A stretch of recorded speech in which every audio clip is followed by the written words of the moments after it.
All right. Hey, everybody. Because of the way, unfortunately, our transgender siblings are being scapegoated by the current administration, I feel a certain responsibility to try to bring just the tiniest little bit of education to the public about trans identity. I'm certainly no kind of expert. My background is just that I have trans friends. I have a Bachelor of Science in Anthropology, so I've learned a little bit about human variation in the course of gaining that degree. And I am just a concerned citizen that wants to see the best for everybody, public health. And that is certainly going to suffer in the near future. So here's a little effort to push back against that suffering. I've pulled up the APA.org page called Understanding Transgender People, Transgender Identity, and Transgender Expression. And I'm going to be reading a little bit from that. And hopefully, if any of this is new to you, you find it helpful. And if you don't find it helpful, or if you're just committed to bigotry or something like that, maybe you could keep scrolling and don't bother me. Because yeah, I don't know. It doesn't make any sense at all to hate on people because they have a different gender expression than you expect. So, here we go. Understanding transgender people, transgender identity, and transgender expression. I'm going to be reading selections from this page, not every word on the page. In the intro, they have some definitions here. Transgender is an umbrella term for persons whose gender identity, gender expression, or behavior does not conform to that typically associated with the sex to which they were assigned at birth. Gender identity refers to a person's internal sense of being male, female, or something else. Gender expression refers to the way a person communicates gender identity to others through behavior, clothing, hairstyle, voice, or body characteristics. I'm going to skip forward here. What is the difference between sex and gender? Sex as assigned at birth refers to one's biological status as either male or female, and they kind of omitted intersex there, and is associated primarily with physical attributes such as chromosomes, hormone prevalence, and external and internal anatomy. Gender refers to the socially constructed roles, behaviors, activities, and attributes that a given society considers appropriate for boys and men or girls and women. These influence the way that people act, interact, and feel about themselves. While aspects of biological sex are similar across different cultures, aspects of gender may differ. And let me tell you, as someone that studied culture, gender expression varies wildly, and it varies wildly within a culture across time. Things that we see as feminine now might have been seen as masculine just as shy as centuries or decades ago. Just that soon. It just changes constantly. Various conditions that lead to atypical development of physical sex and characteristics are collectively referred to as intersex conditions. Hey, there we go. I spoke too soon. Have transgender people always existed?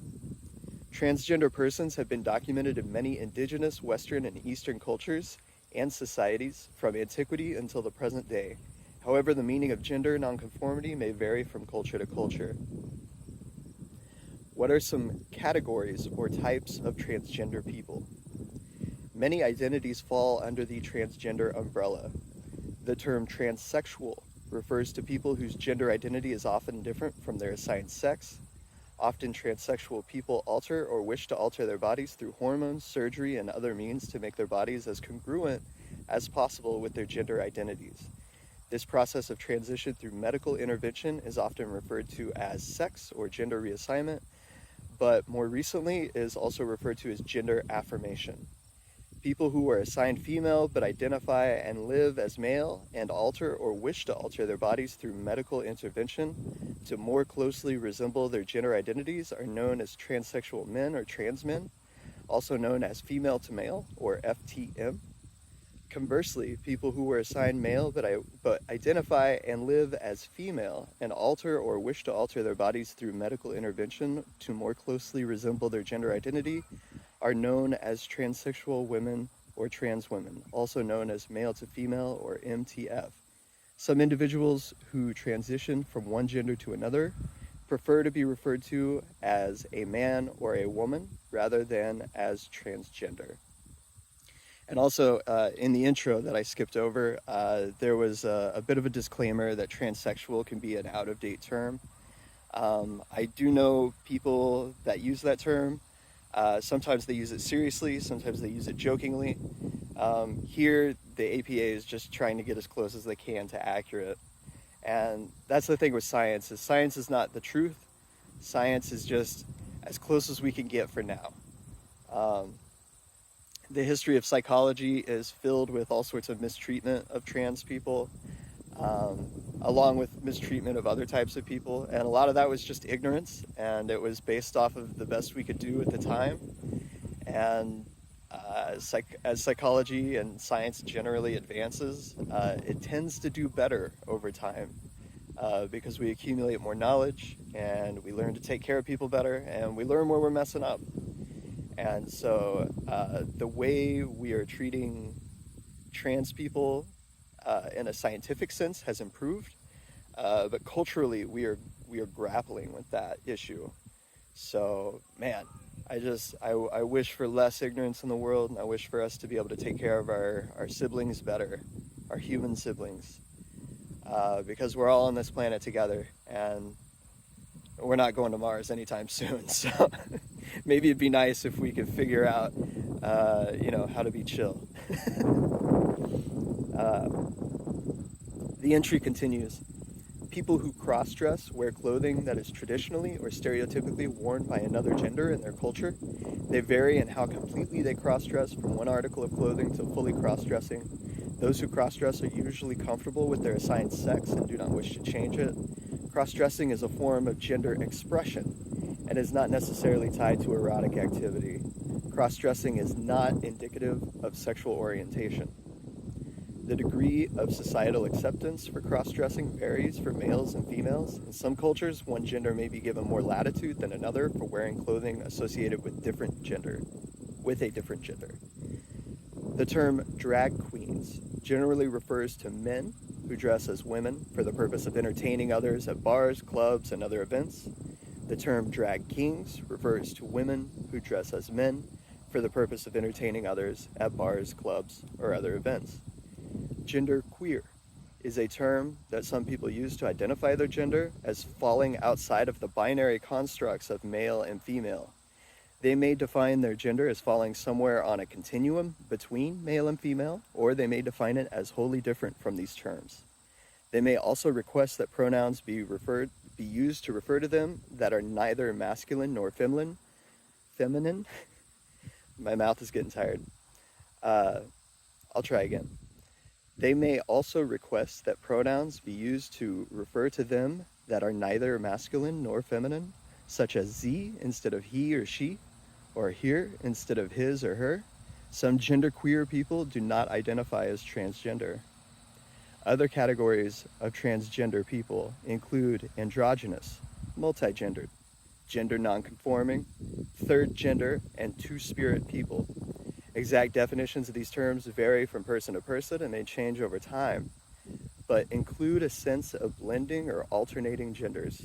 Some people who use these terms to describe themselves see traditional binary concepts of gender as restrictive. Why are some people transgender?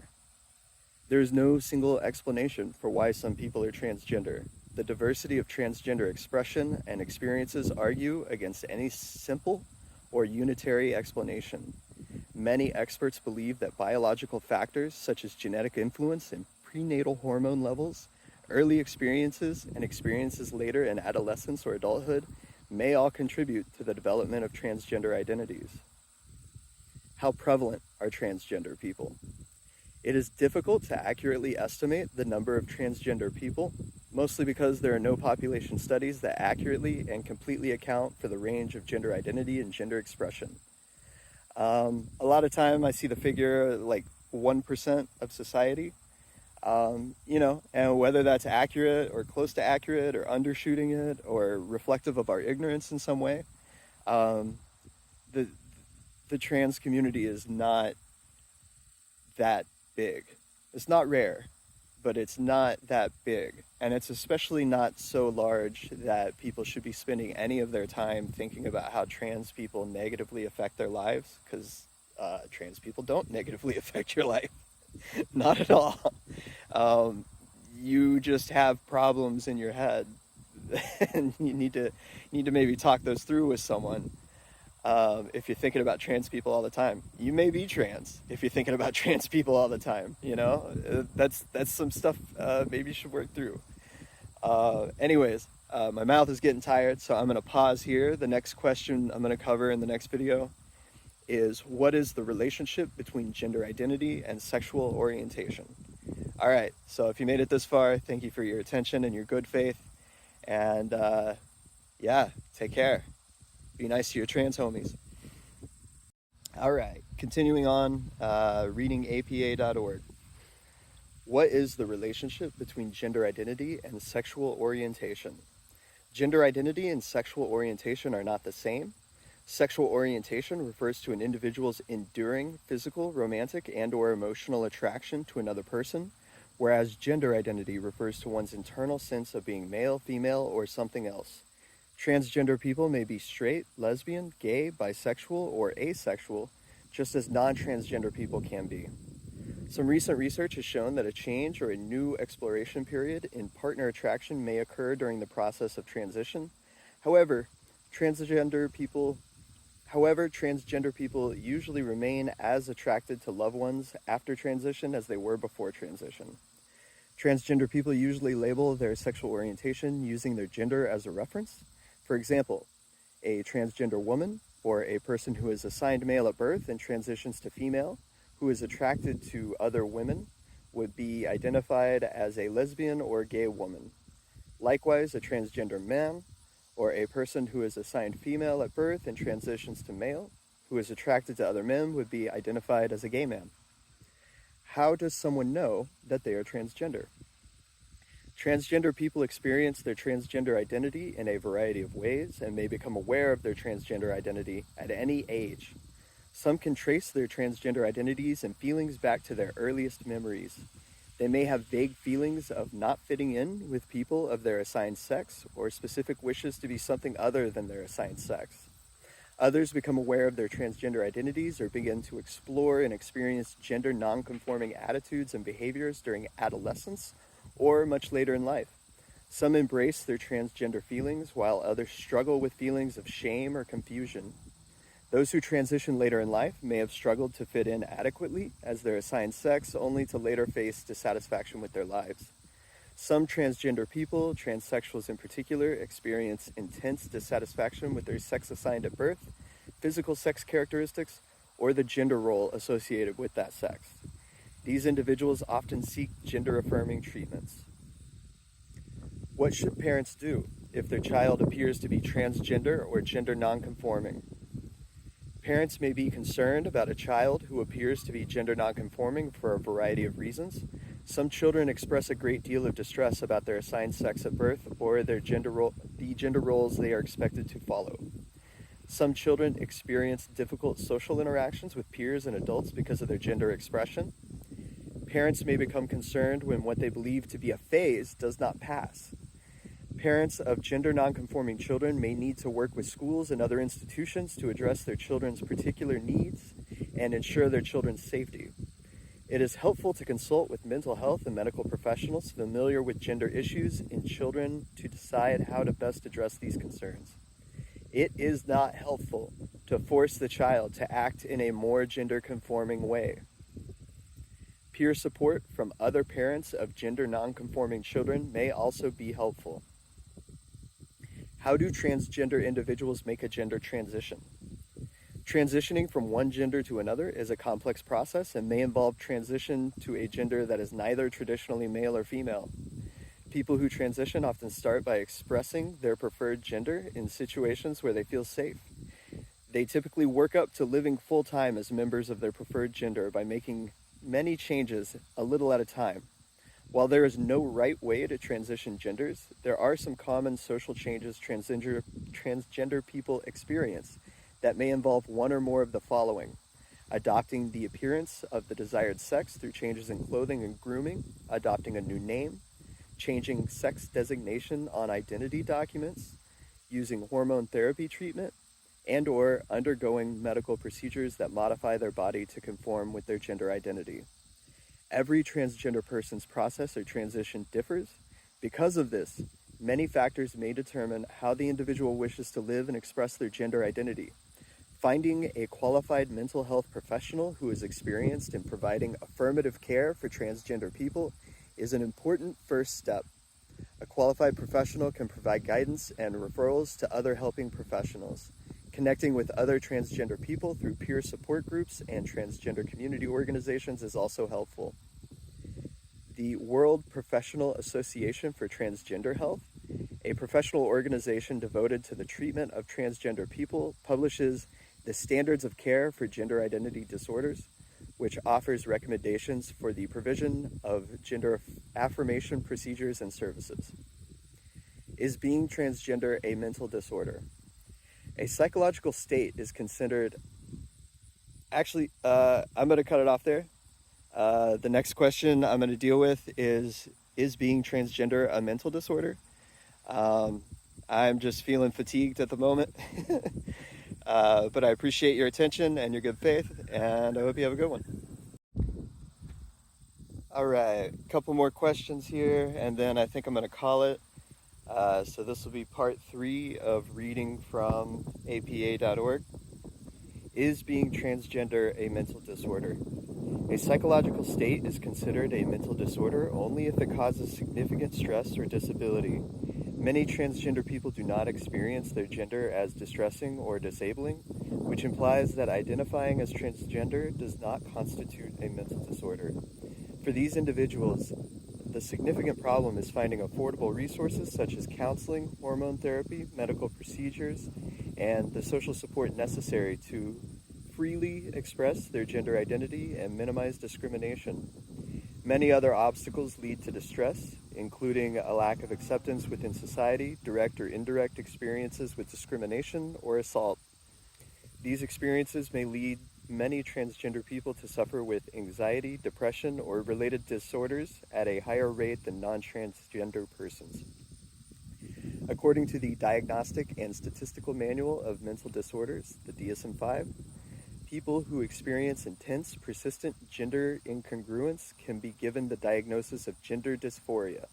Some contend that the diagnosis inappropriately pathologizes gender noncongruence and should be eliminated. Others argue that it is essential to retain the diagnosis to ensure access to care. The International Classification of Diseases is under revision, and there may be changes to its current classification of intense persistence gender incongruence as gender identity disorder. And I believe gender identity disorder used to be the DSM-4 diagnosis, and that changed. And I think that change is very positive. What kinds of discrimination do transgender people face? Anti-discrimination laws in most U.S. cities and states do not protect transgender people from discrimination based on gender identity or gender expression. Consequently, I am feeling fatigued. Consequently, transgender people in most cities and states face discrimination in nearly every aspect of their lives. The National Center for Transgender Equality and the National Gay and Lesbian Task Force released a report in 2011 entitled Injustice at Every Turn, which confirmed the pervasive and severe discrimination faced by transgender people. Out of a sample of nearly 6,500 transgender people, the report found that transgender people experience high levels of discrimination in employment, housing, healthcare, education, legal systems, and even in their families. Transgender people may also have additional identities that may affect the types of discrimination they experience. Groups with such additional identities include transgender people of racial, ethnic, or religious minority backgrounds, transgender people of lower socioeconomic statuses, transgender people with disabilities, transgender youth, transgender elderly, and others. Experiencing discrimination may cause significant amounts of psychological stress, often leaving transgender individuals to wonder whether they were discriminated against because of their gender identity or gender expression, another sociocultural identity, or some combination of all of these. According to the study, while discrimination is pervasive for the majority of transgender people, the intersection of anti-transgender bias and persistent structural racism is especially severe. People of color in general fare worse than white transgender people, with African American transgender individuals faring far worse than all other transgender populations examined. Many transgender people are targets of hate crimes. They are also the victims of subtle discrimination, which includes everything from glances or glares of disapproval or discomfort to invasive questions about their body parts. The article goes on to describe how you can be supportive of transgender people. And I think if you have any trans people in your life, or even if you're just maybe confused about what transgender means or how to behave around a transgender person, the APA article could be helpful. But it's totally unacceptable the way our current administration is targeting trans people and trying to make them the scapegoat for everything that's wrong with America. Next thing we know, they're going to transgender people are going to be blamed for inflation. You know, it's absurd. Transgender are going to be blamed for the unemployment rates. Like, it's wild out there. And so, yeah, in response to this wild behavior, I just thought I needed to bring some information, and I'm gonna let it go at that. Thank you for your attention to this matter.